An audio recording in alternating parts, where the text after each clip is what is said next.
I have to sit down because, as he said, I was visited by Montezuma this morning, and you're looking at me blankly like you don't know what I mean by that. uh, the soup that I ate last night came up this morning looking like it went in, and the thing that happens to Americans in Mexico happened to me. So I spent the day in bed. But I'm here and excited to share this information with you today. I won't be quite as lively as I usually am.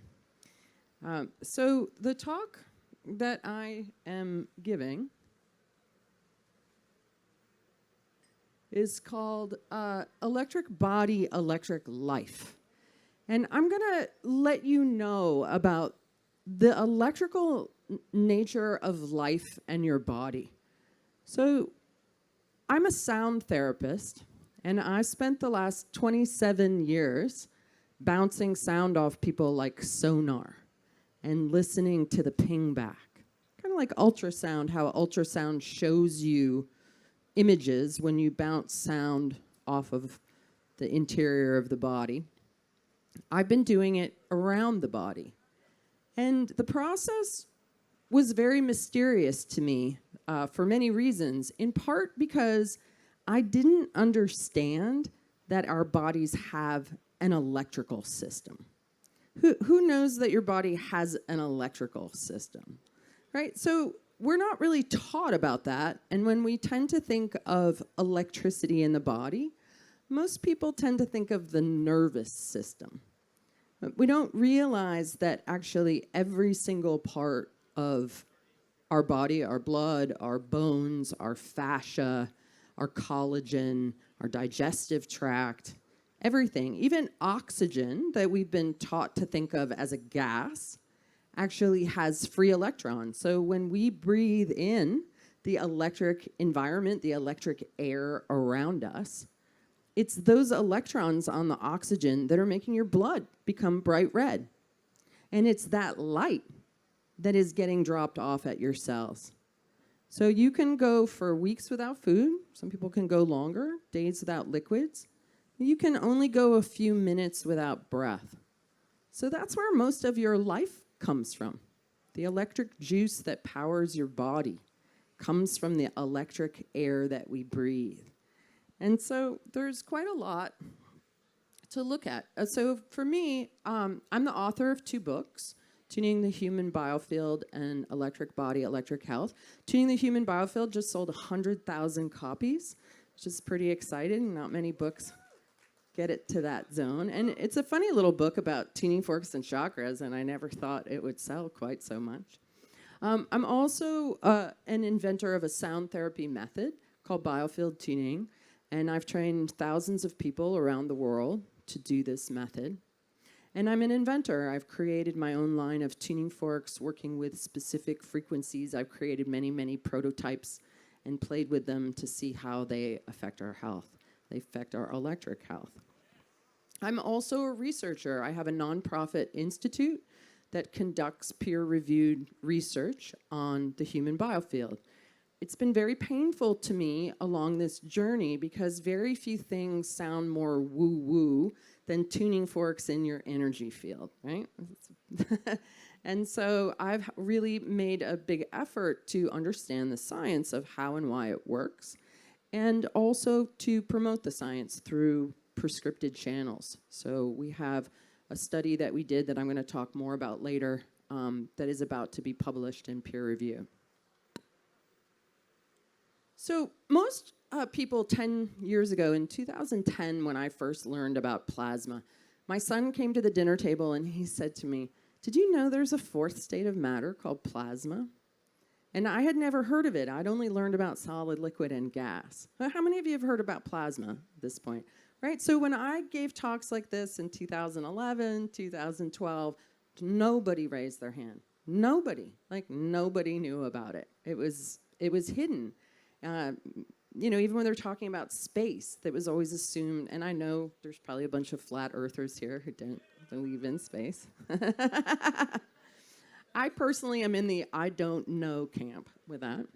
But basically, plasma is traveling charge. It's just traveling charge, energy, moving around, and it shows up in lots of different ways. It has a lot of different forms that it takes. There's also another state of matter that we don't learn about called ether. And so who's heard of ether? Yeah.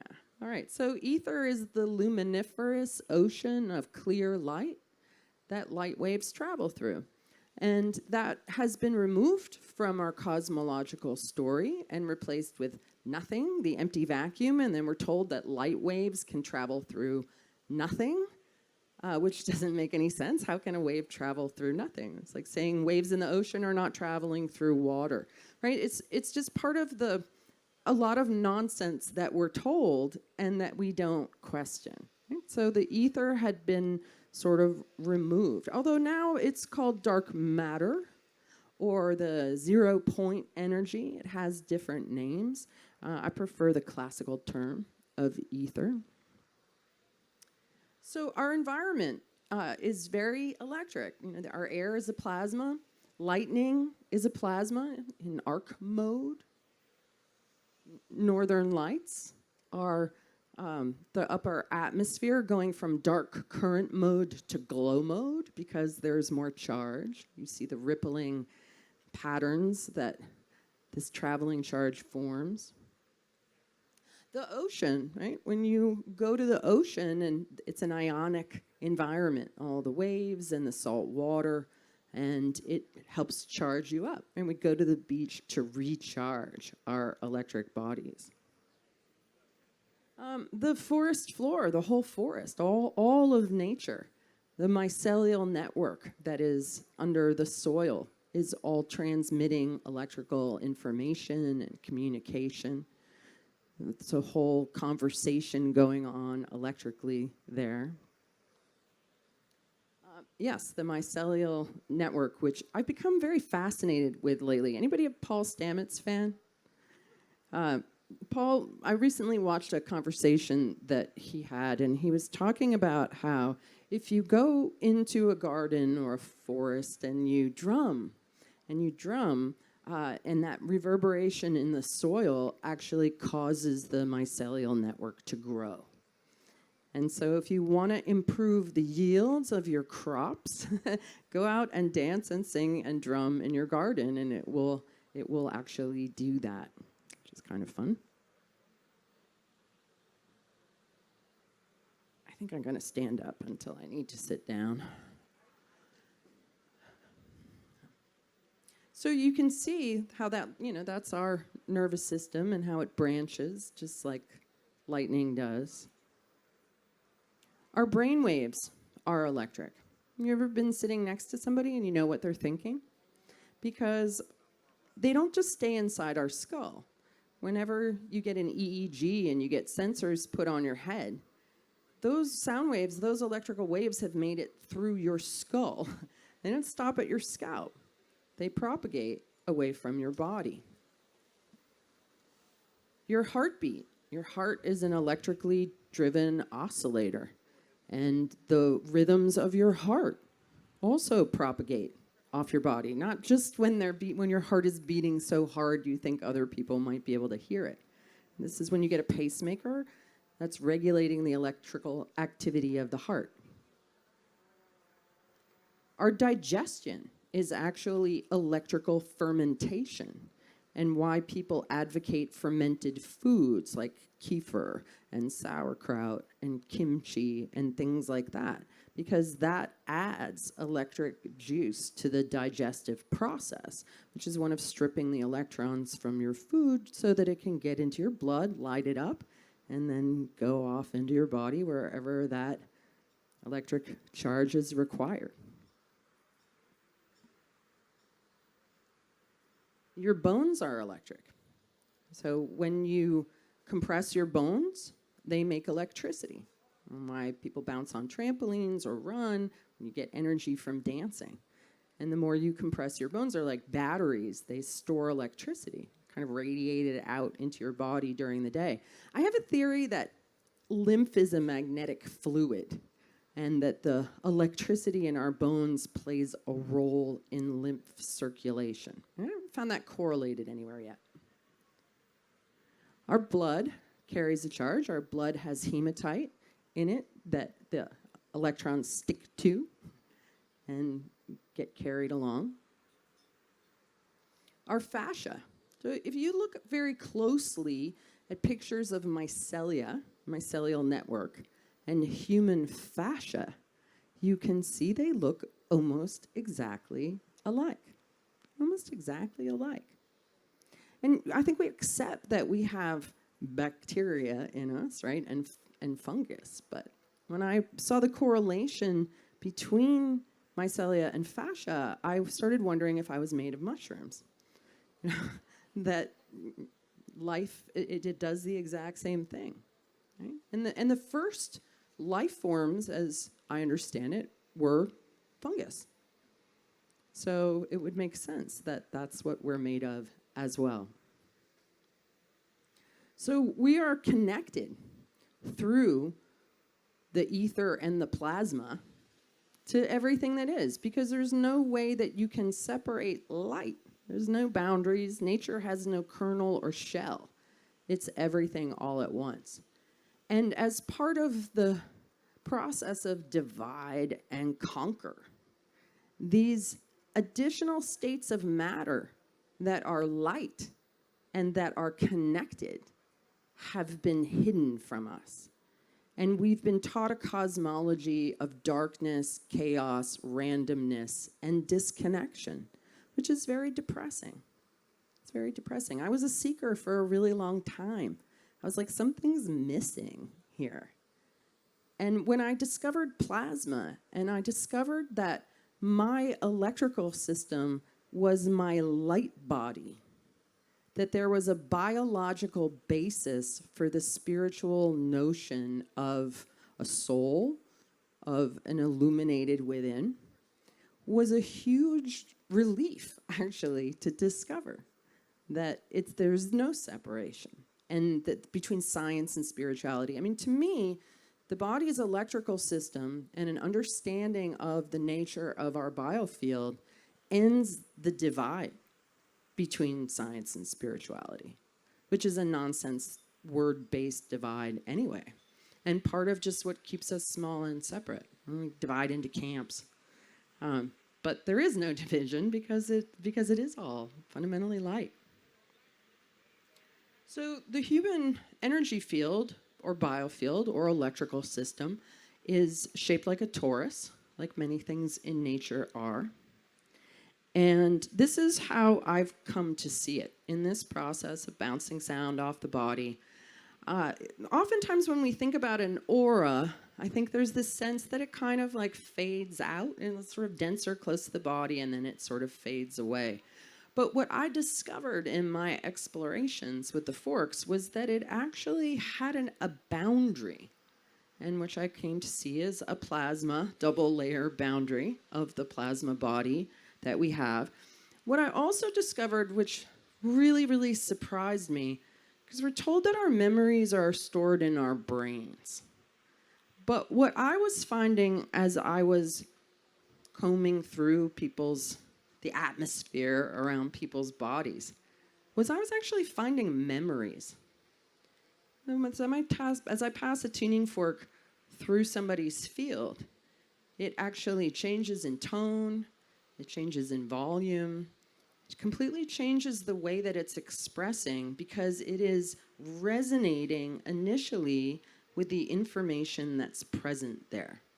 And there's a whole language of vibration, and there's a whole map to the field, which I'm going to show you. So I postulate that our memories are stored in standing waves in the field of energy and information that surrounds us. And they're stored in a very specific format, which I've mapped. So biofield tuning is a process of, like I said, combing through the field with a vibrating tuning fork, which reveals this sort of hidden terrain of all of these different stories and textures going on, lots of information present. And so what I find when I go through the field is these areas that are like hot spots. So like where the red is bouncing around, When a tuning fork hits in a zone like that, it sounds chaotic, and it also feels stuck, oddly, like there's a sense of resistance. And so what I found was that these are places where we've had traumatic inputs, where we had emotional trauma, physical trauma, mental trauma, relational trauma, places where we still have charge, or even what we'd call our shadows or our baggage. It's the stuff from our past that we haven't digested and integrated. And what it does is it traps plasma, it traps electricity, it holds it there, right? So you know if somebody comes along and triggers you that you still have charge somewhere, you literally do have charge in your field. And so in biofield tuning, what we do is when we find these areas of dissonance, we just stay there and reflect that back to the body. Reflect that back to the body. And what's amazing, so you know, if you haven't looked at yourself in the mirror for a while and you come across one and you see that your hair is a mess and you have a poppy seed in your teeth, what does everybody do automatically, right? You groom, you go to put yourself in order because you're seeing a reflection of your own disorder. Well, it's the same way when your body's electrical system gets a reflection of distortion. Now, the tuning fork acts like a mirror. It also acts like a metronome because it's creating a steady rhythm that the body can organize itself against. And it's also a tone generator, so it's producing a tone. So the body can organize itself tonally and rhythmically to this reflection. And essentially what it does is it gets the body to relax. So what I've found in working with thousands of people over all these years and really doing a deep dive into a lot of research is that pretty much almost everything that ails us is tension-based. Tension-based. So just think about that and try to think of any kind of disorder that you have or somebody that you know that has it. Even addiction. What is somebody doing with an addiction? They're trying to relax. So what this process does is it locates these areas where we are holding subconscious tension from old trauma responses, and it gives the body the opportunity to become self-aware and to relax. And when you relax, you breathe more fully. And so if you're getting more breath, what are you getting? You're getting more life force. You're getting more electric juice into your system. And that flow and that energy allows your body to fix itself. So we're self-tuning, self-repairing organisms that don't need pharma for the most part, or their destructive model where they do a lot of harm. So this is a new way of looking at health and supporting the body through its electrical system. Where did my thing go? Did it disappear? Where did it go? My slideshow vanished. Oh, there we go. All right. Just go back. All right. So what happens, all right, so you need a particular amount of voltage in your cells, in your tissues, in your circulatory system of your electrical nature. And when people have had a lot of trauma and their energy is sequestered in their field, stuck in these traumas, their voltage goes down. And so most disorders, any kind of long haul anything that anybody has or an inability to heal, is because they have lots of resistance in the flow. They have lots of resistance, and what that's doing is it's bringing the overall voltage down. Inflammation, right? We know that inflammation is the root of a lot of diseases. Well, what is that but an electrical jam up due to tension? And so when we release and relax that tension, the body just fixes itself. It fixes itself very elegantly, actually. This is the biofield anatomy map. And what I found, this was sort of a process of pattern recognition over a number of years, that every time somebody came in and was complaining that they had pain in their right hip, I would find that they had a tendency to overthink, to overdo, to always be busy, to always be projecting themselves out into the future. And they would be pulling the energy of their field over here, which was then pulling the electricity in their body. So magnetic fields guide and inform electric currents. And our field is our mind in our entirety. It is our conscious mind, it is our subconscious mind, it's where all our ancestral information is held, and possibly even past lives, because I'm inclined to think that our electrical system is also what we call our soul. It's all the same thing. And so if you've got pain anywhere, or if you've had difficulty in any part of your body, take a look at the map and see if that mindset or emotional experience is something that you can relate to. I mean, without exception, when people came in with right shoulder issues, they were always saying yes when they meant no, putting other people's needs ahead of their own, overextending themselves. In this model, the body is inside the mind, not the other way around, like we're told in upside down backwards world, right? So what we see, these rivers coming down on the side, are when I can stick a fork in those zones and I can read ancestral information. I can tell you about your ancestors, about the inner life, the tonal quality of their experience. There's also spots that hold the energy of mother and father. I can stick a fork in there and tell you all about the personality of your mom, personality of your dad, and I can investigate the area in between, and I can tell you about the quality of your relationship. I can also help you to heal that relationship by cleaning out accumulated crud that fires up when you have encounters with those parents. And that can be fairly miraculous.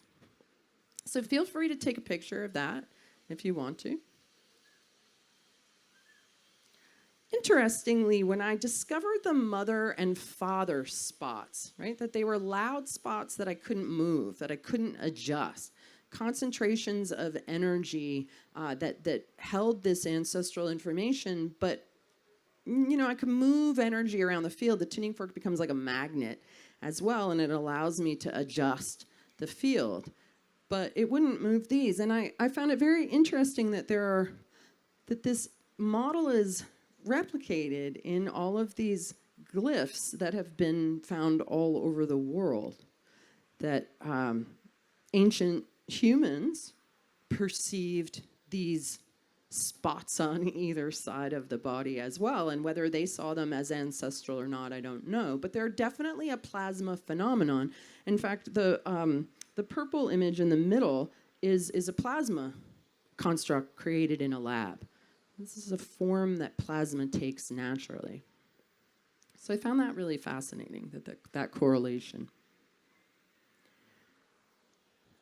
So we've, as I said, I've been doing this for a long time, and really every part of the body is vibrational. We're not as physical and as solid as we think we are. Everything is vibration, all your thoughts, all your feelings, everything in your body. And so because of that, we've been able to successfully treat a very wide range of disorders for people. Increased creativity, improved athletic performance and stamina, improved focus, definitely general relaxation, profound relief from PTSD, elimination of pain. And very often if somebody comes to me and they're in an 8, 9, or 10 on the pain scale, just by waving tuning forks around them, and also putting them on their body, I can bring them down to a 1 or a 0 in 20 minutes.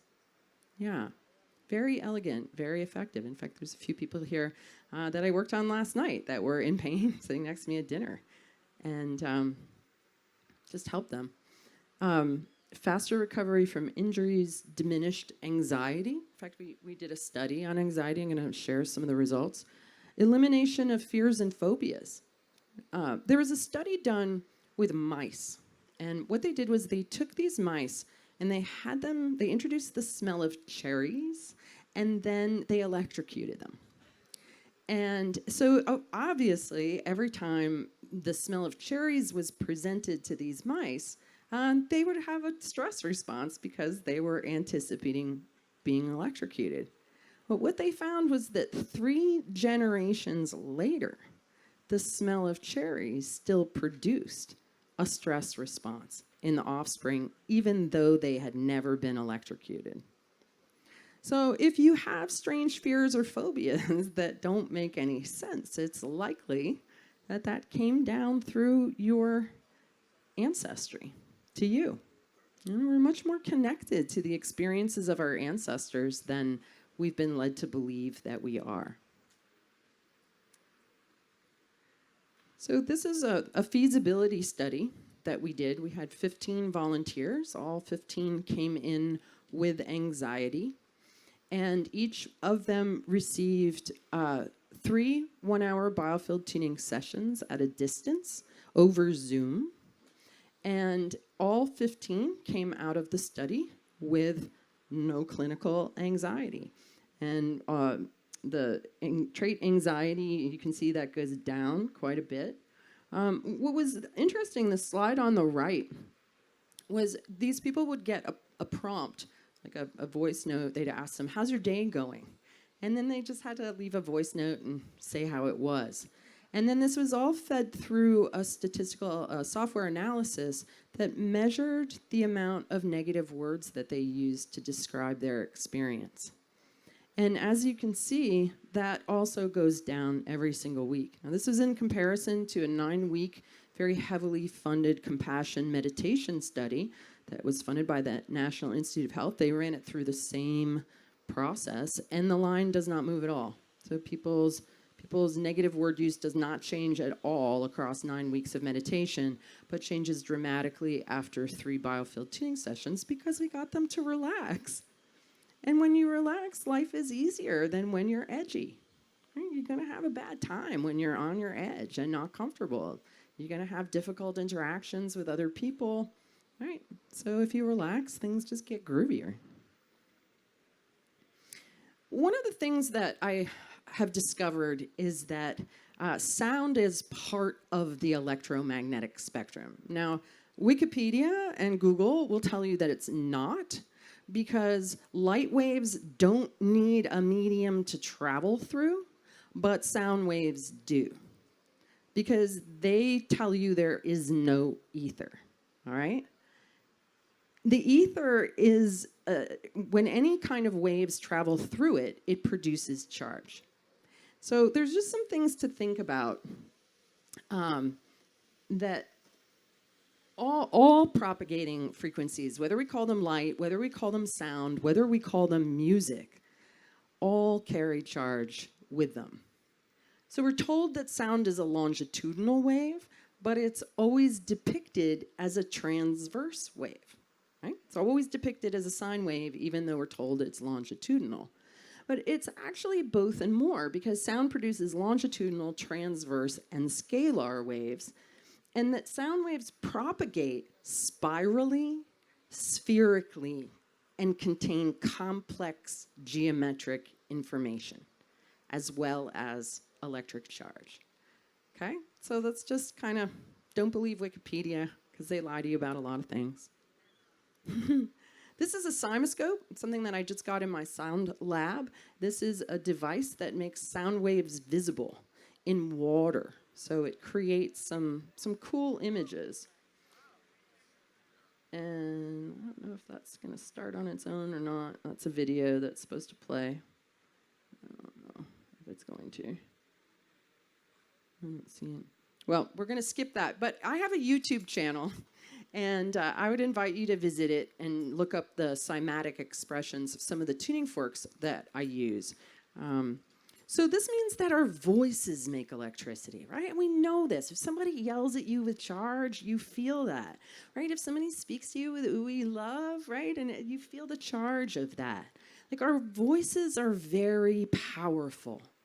Words, power, and sound. They're sending out charge. And when we all use our voices together, we become even more powerful.